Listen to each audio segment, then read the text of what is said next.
How important is it to offer wash, dry, fold? I've seen many are trying to move in that space in their location. So wash, dry, fold, I think there's two major factors to think about.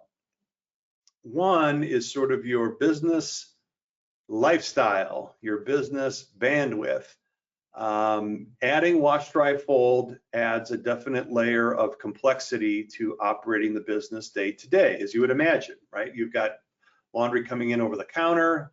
Someone's got to be able to accept that, process it, collect payment, wash, dry, and fold the laundry, and all that. So it's really an additional business that you're taking on.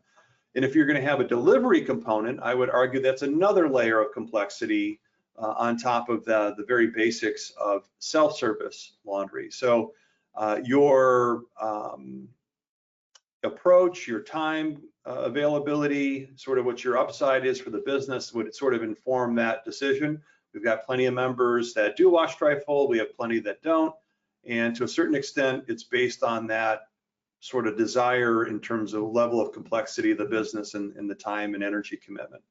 The second obvious one is market, right? Are you in a mixed suburban type market where there would be folks with discretionary income where they can come in and drop off the laundry and or be a potential delivery customer?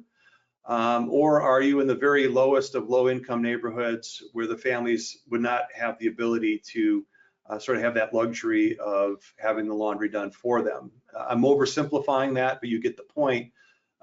So kind of what you want to do with the business is one factor, and is there a market for you is another factor. And of course, if you add delivery, you can be a little less sensitive to the immediate market because you have the ability to go out and pick up the laundry.